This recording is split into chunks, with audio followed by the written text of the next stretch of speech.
আমাদেরকে নিয়ে তাদের সমালোচনাগুলো আমরা আমলে নিচ্ছি, আমার ডান পাশে আমরা নোট করছি এবং এগুলোকে আসলে মাইক্রোফোন অন করছেন কি?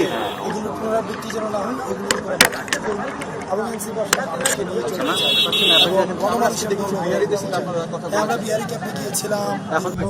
স্বাধীনতার পর থেকে এখনো পর্যন্ত তারা মানবতার জীবনযাপন করছে। আমরা দেখছি যে একটা মানুষের যে পরিমাণ ন্যূনতম একটা মানবিক মর্যাদা এবং মানবিক মানে অধিকার থাকা প্রয়োজন সেগুলো থেকে তারা বঞ্চিত এবং খুব নিদারুণ জীবনযাপন করছে। তারা আমাদের সামনে এসে বলেছে এখন আমাদের সেই সক্ষমতা নেই যে তাদের সবগুলো অভিযোগকে আমরা আমলে নিয়ে সেগুলো সমাধানের জন্য আমরা প্রয়োজনীয় পদক্ষেপ নিব, কিন্তু আমরা এটি বলতে চাই যে এই সমস্যাগুলোকে আমরা অবশ্যই আমাদের পলিসির মধ্যে আমরা রাখবো, যাতে করে প্রত্যেকটা মানুষ তার মানবিক মর্যাদা পায়, মানুষ হিসেবে তার যেই মর্যাদাটি রয়েছে সেটি যেন সুপ্রতিষ্ঠিত হয়। সেই জায়গাগুলোতে অবশ্যই আমরা সেই নিয়ে কাজ করব।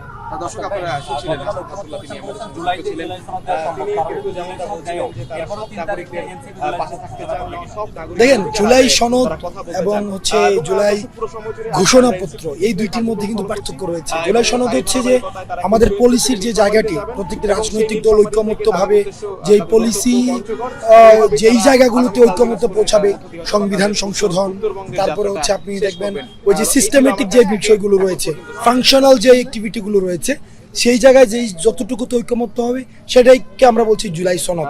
আর জুলাই ঘোষণাপত্রে এই বিপ্লবের আসলে একটা অ্যাকনোলেজমেন্ট প্রয়োজন। আমরা দেখি সরকারের পদক্ষেপ অনুযায়ী আমাদের সিদ্ধান্তগুলো পরবর্তীতে আমরা হয়তো পুনর্বিবেচনা আমরা করতে পারি। তবে আমরা বলতে চাই মানুষকে সাথে নিয়ে আমাদের এই বিপ্লবের অবশ্যই একটি ঘোষণাপত্র থাকা চাই এবং আমরা সেটি দিতে আমরা দৃঢ় প্রতিজ্ঞ এবং আমরা 3 তারিখে সবাইকে নিয়ে ঢাকায় গিয়ে শহীদ মিনারে সেই ঘোষণাপত্র আমরা পাঠ করব। এখন পর্যন্ত যে কয়টা জেলায় ঘুরছে সবথেকে কোন জেলায় বেশি সাড়া পেয়েছে? সব জায়গায় আমরা সাড়া পাচ্ছি এবং আমরা কোনো জায়গায় পথসভা করছি, নামছি, মানুষের সাথে কথা বলছি, ছোট ছোট মাইক্রো ক্যাম্পেইন করছি, চায়ের দোকানে বসছি, মানুষের বাড়িতে যাচ্ছি, অভূতপূর্ব সাড়া পাচ্ছি আমরা। ধন্যবাদ সবাইকে।